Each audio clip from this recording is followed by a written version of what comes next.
Во овој дел, во оваа спортска тема утрово, разговараме за неколку актуелности, меѓутоа оно што предничи е успехот на ракометната репрезентација синоќа против светскиот шампион Данска во своето ново руво со новиот стручен штаб. Меѓутоа нешто што речиси една недела ја тресе спортската јавност во Македонија се изјавите на капитенот на фудбалската репрезентација Горан Пандев, кој што фрли ракавица кон раководството на фудбалската федерација на Македонија, кое што пак не само од Горан Пандев и години наназад е критикувано на начинот на кој што ја води федерацијата или ја води, всушност го води македонскиот фудбал. Меѓутоа ќе се осврнеме со неколку критики, неколку анализи со новинарите, спортските новинари Кристијан Трајковски од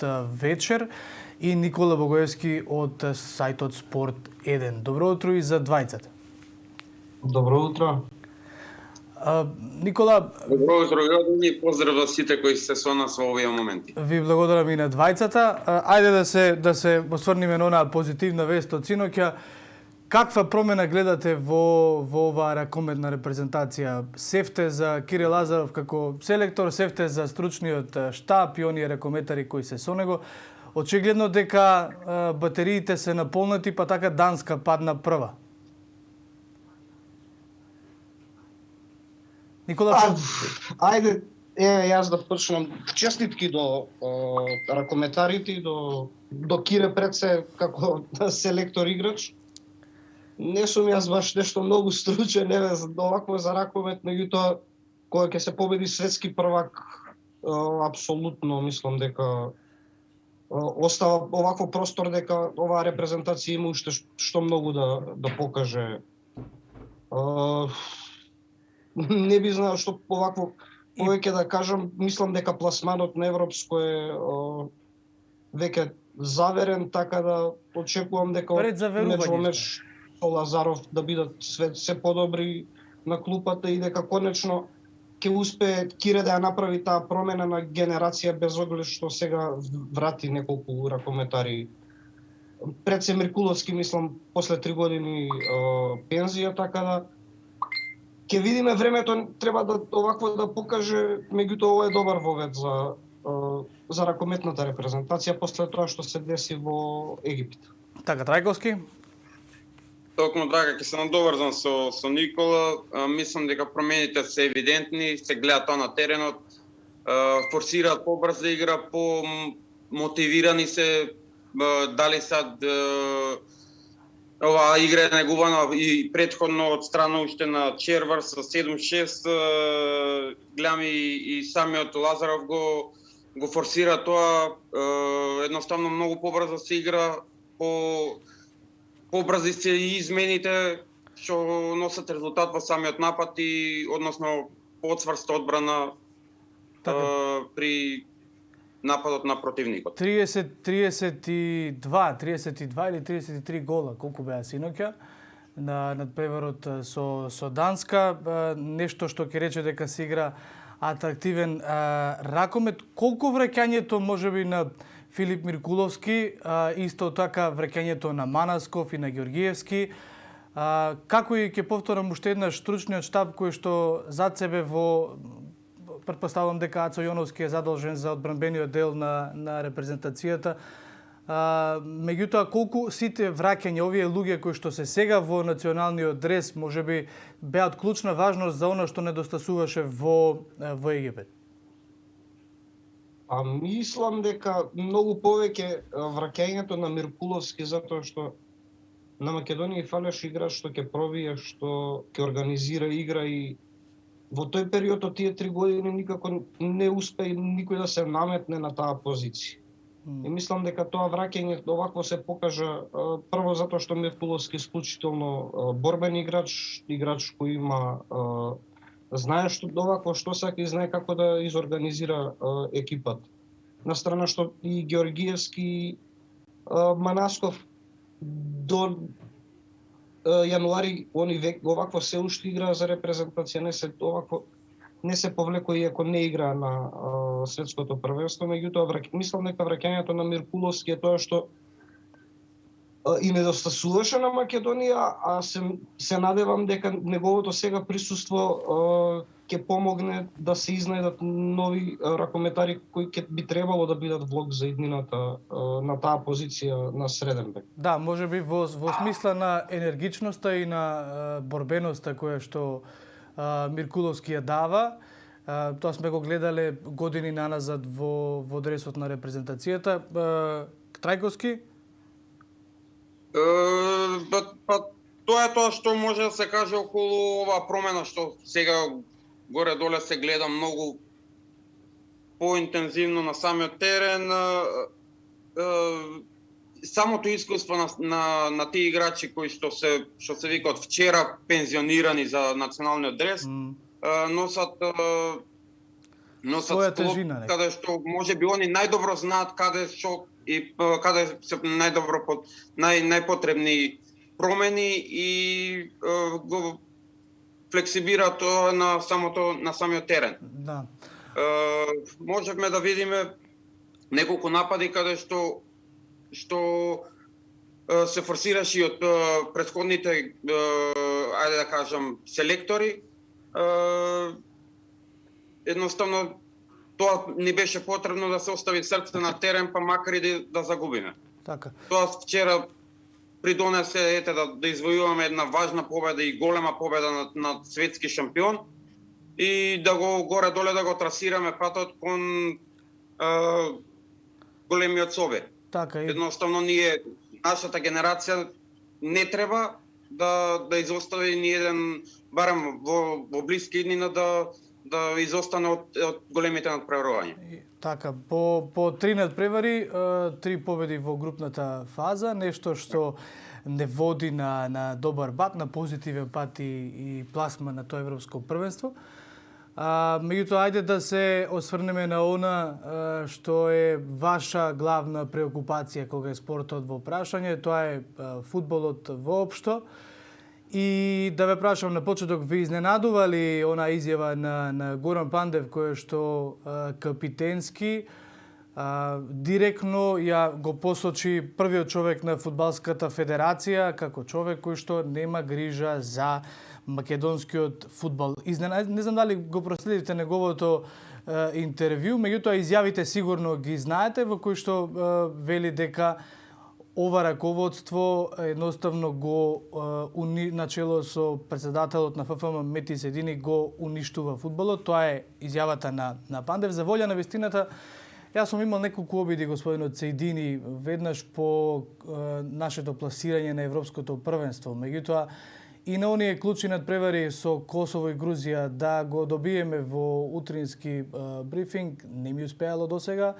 Портпаролот на ФФМ Златко Андоновски неколку пати се вклучувал во брифинг и сме имале добра соработка, меѓутоа господинот Сејдини го немало никогаш. Дали ви изненадува изјавата на Пандев? Дали ни изненадува? Мене искрено не ми изненадува, затоа што Пандев не само што е капитен на македонската репрезентација која ќе дебитира на европско првенство, Горан Пандев е собственик, има клуб во македонската прва лига и со многу проблеми се соочува не само Академија Пандев, туку сите македонски клубови во овој период, па дури би рекол во периодот на владење на Мети Сејдин. Само земете го овој период од кога е корона кризата, те више помина една година од кога беше и прекинато првенството. Фудбалската федерација на Македонија не се потруди да даде никаква помош према клубовите. Значи, нема дадено ни едно евро како помош на клубовите, нешто што секоја федерација и секоја земја, не секоја земја, туку секоја федерација најде начин и модул како низ Европа да им се помогне на своите клубови. А од друга страна, самата информација кога слушнал Горан Пандев дека управниот одбор на ФФМ си поделиле вкупно 30.000 евра или по 20.000 евра од член како награда за тоа дека Македонија се пласирала на европско првенство е нешто што ја прелева чашата. И токму поради тоа мене искрено не ми изненадува тоа што овако Горан излезе јавно. Интервјуто доаѓа после серија на негови изјави, меѓу кои изјави за Спорт 1 околу обидот на клубовите да се изборат во собранието на ФФМ да добијат мнозинство и да се усогласи конечно тој закон за спорт со статутот на ФФМ. Претходно, после таа утакмица на почетокот на пролет во Академија Пандев, работнички Пандев имаше обраќање преку Инстаграм, каде што посочи дел од работите што сега во 45 минутно интервју Моце Подлавок ги образложи. Така, дали може би Трајковски позицијата на Пандев од нели позиција на капитен на репрезентација, човек кој што јавно говори дека веројатно после европското првенство ќе ги закачи копачките на својот зид, дека фудбалот е веќе доста, меѓутоа во оваа возраст во која што е и понатаму е дел од оние звезди во италијанскиот фудбал, една од 4-5 најсилни лиги. Пандев е играч кој што играл за Мориньо, освојувач на Лигата на шампионите. Во неговата позиција во репрезентацијата е далеку помоќна од останатите играчи. Тоа е несомнено. Дали може би поради ситуацијата во која што се наоѓа тој, ваквите изјави доаѓаат многу природно и многу полесно може да ги соопшти? Така, тој е и пред се еден од најголемите амбасадори на Македонија. И секој негов збор има посебна тежина. Ова изјава претпоставам дека не била едноставно тлеела во скоро сите репрезентативци. Они најдобро знаат каква била атмосферата таму, али не испливала на површина за да не се создаде некоја сосема поинаква атмосфера каде што ќе си го загрозиме пласманот на големиот континентален собир. Евидентно е дека Пандев го има можеби и клучниот збор во таа репрезентација после селекторот Ангеловски, каде што претпоставам двајцата биле во малце полоша ситуација и од страна на веќе споменатите луѓе од ФФМ. И мислам дека приоритетната цел остварена е сега дали се кроела политика околу самото тоа или не, треба да го ставиме кај луѓето во ФФМ, но најмалку битно било во тие моменти да биде нарушена атмосферата. Така, антифудбал е зборот кој што Пандев го употребува за раководството на ФФМ и при тоа вели, еве гледам дека сега повторно ќе добие нов мандат, што значи на она собрание кое што треба да се случува, ако не се лажам, викендов, кој што ни предстои, поддршката на Соедини, каква таква, нема да ги коментирам обвинувањата која што ја има од делегатите, според Пандев е очигледна. Во такви услови, ако Соедини го добие повторно тој мандат, а нам ни предстои европското првенство, ни предстојат и надпревари кои што допрва треба да се одиграат како контролни надпревари и квалификацијски, но и контролни пред европското првенство. Како може да обстојуваат двата субјекта? Дали тоа што капитенот е капитен, па е најголемо име во фудбалот, притисокот на јавноста секако дека е врз едини, тој едноставно не може ништо да направи кога е Горан Пандев во прашање и не смее да направи кога е Горан Пандев во прашање. Меѓутоа, сепак ќе треба да обстојат заедно во оваа федерација. Како гледате на тоа? Не знам како мислите да обстојат репрезентацијата. Е репрезентација која што е изолирана. Не верувам дека председателот би се дрзнал нешто да направи во тој дел, да направи нешто што било овако ствари што би направил председателот? Он не го крои списокот, нема никакво влијание, значи репрезентацијата си е тотално изолирана од тој дел, без разлика дали Мети, не без разлика, сигурно ќе добие во недела нов мандат, затоа што општинските фудбалски сојузи, делегатите кои што веќе направија собранија, тие кажа, уствари му дадоа него доверба уште пред он да ја поднесе кандидатурата. Ме разбирате, и Горан Пандев меѓу другото и за тоа реагира. Зашто би се кандидирал, и дури и да би се кандидирал, он би изгубил 100-0 на такви избори. Затоа што делегатите однапред, без да знаат кој е кандидат и кој е против кандидат, они веднаш го даваат мандатот. И не верувам дека Мети и било кој од членовите на управниот одбор би направиле нешто што би срушило некаква си атмосфера во соблекувалната и околу репрезентацијата. Ако сте ги слушнали изјавите на ФФМ и началниците, они цело време посочуваат дека се некаква сервис на репрезентацијата кој треба да им обезбеди најдобри услови на репрезентацијата. Така да не би требало, неверојатно е дека се идири од понеделник кога ќе биде официјално, од недела попладне кога ќе биде официјално председател, дека нешто би направил во репрезентацијата што би нарушил нешто што се градело до сега пред овие квалификацијски мечеви во март и потоа за европското првенство. Добро, но интригантно е. Меѓутоа тоа што Пандев овакво го посочи дека оваа федерација е антифудбалска, апсолутно мислам тоа не е исклучиво само став на Пандев, тоа е став веројатно на сите што гледаат и што следат фудбал македонски. Трајковски? Така, би се сложил со ова, сега дали самите медиуми вака го пренесуваат овој став како што го мислат или малце подлегнуваат на оние, ајде да не речам,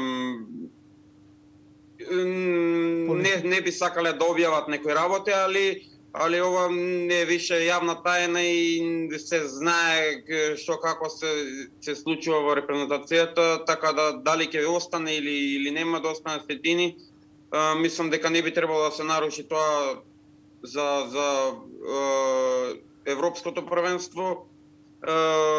Атмосферата треба да се остане на едно така повисоко ниво. Дали ќе има или ќе нема препреки, претпоставам дека нема да има, не ни може да има да дојде до такво нешто во самата репрезентација од страна на луѓето горе во фудбалот се. И се надеваме дека све ќе биде во најдобар ред и репрезентативците нема да мислат на ништо друго освен на фудбалската игра доле на теренот. Да, може сам сигурно, да дополнам само нешто.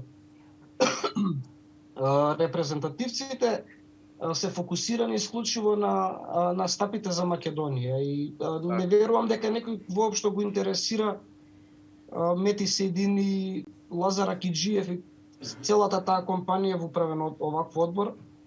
Дури ако се сеќавате, има изјава на Пандев каде што вели не ни дојдоа во хотел да ни честитаат после победата со Косово, мислечи.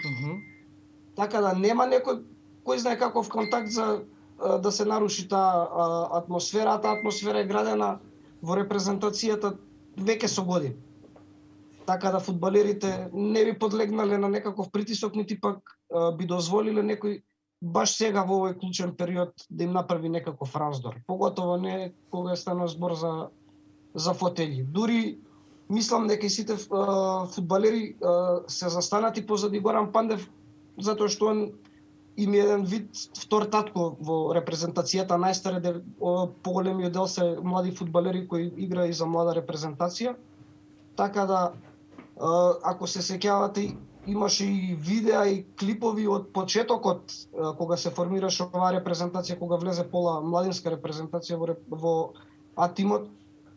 Не е прв пат Пандев овакво да се појавува со име и презиме како потенцијален кандидат за председател на ФФМ, па му скандираа во соблекувал на председателе, така да мислам дека Пандев има комплетната поддршка од соблекувалната, така да не верувам дека нешто би можело да се сруши во овој период. Да, Богојовски... Така, едноставно и самата федерација и репрезентација треба да бидат нешто одделно, не треба едни со други да треба да имат конверзација, али не треба да се нарушува атмосферата дали од репрезентација или од федерација. Федерацијата се знае зашто е, репрезентацијата се знае зашто и така.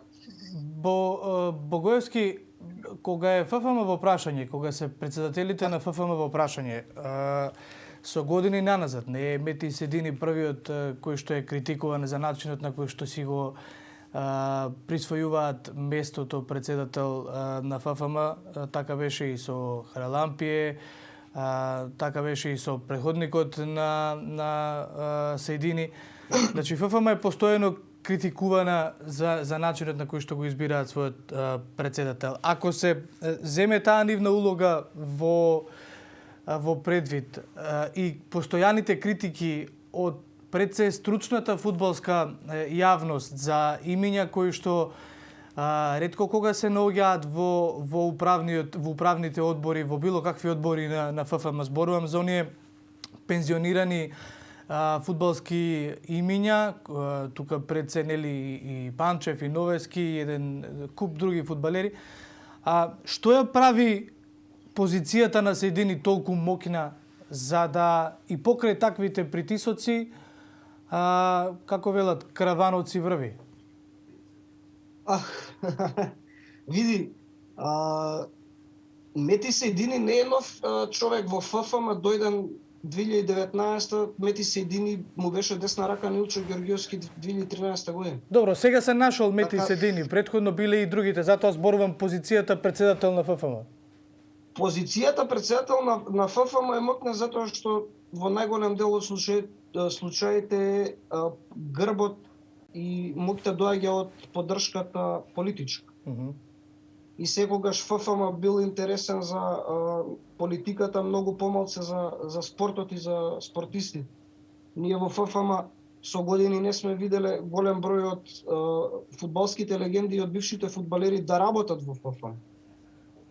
Све е тоа изолирано за малтене, ајде да не кажам, и за политички и за лични интереси на одредени структури.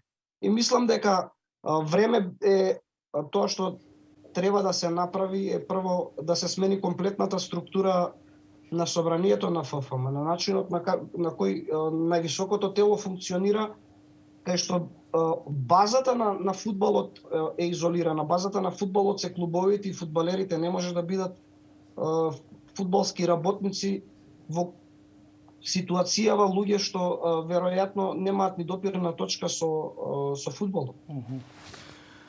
Така, добро, јас ќе ви се заблагодарам и на двајцата за овие 20 на минути кои што ги одвоивте за, ајде речем, овој спортски форум во утрински брифинг. И се надевам ќе имаме прилика да разговараме повторно на некоја друга тема, зашто да не. Благодарам уште еднаш. Се надевам. Дај Боже, следна тема да биде некоја си фудбалска тема од типот на пролаз во групна фаза и така натака. Така, да, некоја од македонските екипи, зашто да не. Благодарност уште еднаш. Така.